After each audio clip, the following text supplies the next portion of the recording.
మీదే విజయం అవుతుంది. మీరు ఖచ్చితంగా గెలుస్తారు. మీరు అనుకున్నది సాధిస్తారు. ఈ రోజుల్లో వాళ్ళు ఇస్తామన్న జీతం 10,000.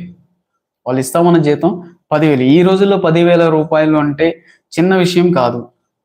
ఒక కుటుంబం నడుస్తది. ఒక నలుగురు, ఐదుగురు ఉన్న కుటుంబం రూ. 10,000తో ఈజీగా ఒక నెల రోజులు బతుకుతారు. చాలా హ్యాపీగా బతకొచ్చు. సో, దయచేసి వాలంటీర్ అన్నలకి, అక్కలు ప్రతి ఒక్కళ్ళు కూడా గవర్నమెంట్‌ని రిక్వెస్ట్ చేయండి. గవర్నమెంట్‌తో, ప్రభుత్వ అధికారులతో మాట్లాడండి.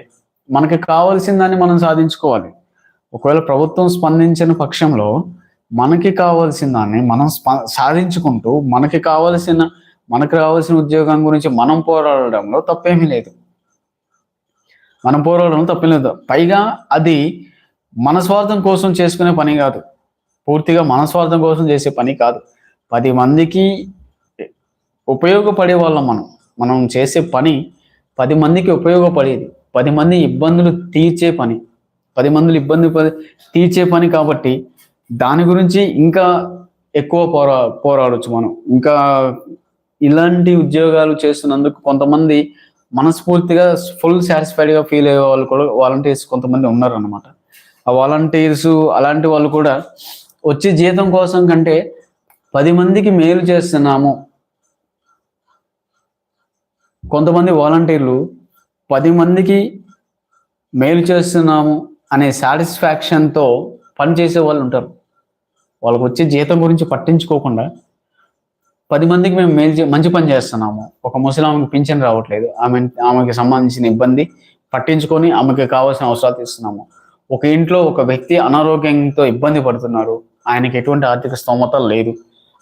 ఎటువంటి ఆర్థిక స్తోమత లేని ఆ వ్యక్తికి మేము దగ్గర ఉండి ఒక ఆరోగ్యశ్రీ అనే ఒక దాన్ని అందించి ఆయన ఆ అనారోగ్యం నుంచి బయటపడి హ్యాపీగా ఉండేలాగా మేము చేయగలిగాము అనే ఒక సాటిస్ఫాక్షన్ ఉంటుంది.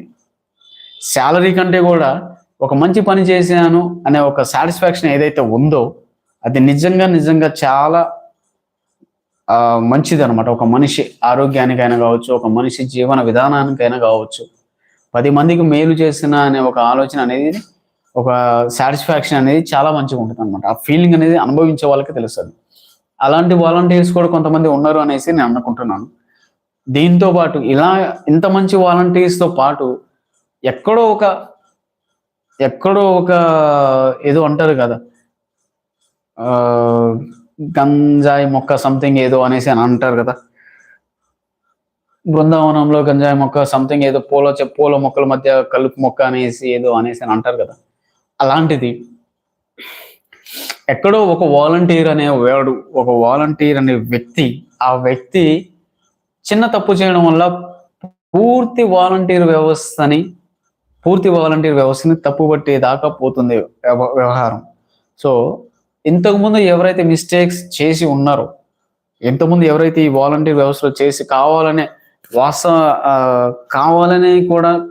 తప్పు చేసి వాలంటీర్ వ్యవస్థని దాన్ని ఒక ఉద్యోగం లాగా కాకుండా అదొక అడ్వాంటేజ్గా తీసుకొని ఏదో ఇల్లీగల్ యాక్టివిటీస్ చేసే వాలంటీర్ ఎవరైతే ఉన్నారో, దయచేసి అలాంటి వాళ్ళకి ఇవ్వకపోవడమే మంచిది. ఎందుకంటే సరే, ఆ ప్రభుత్వం అయినా కావచ్చు, ఈ ప్రభుత్వం అయినా కావచ్చు, 2 ప్రభుత్వాలు ప్రజల కోసం పనిచేసే వాళ్ళే. 2 ప్రభుత్వాలు ప్రజల కోసం చేసే వాళ్ళే, చేయాల్సిందే కూడా.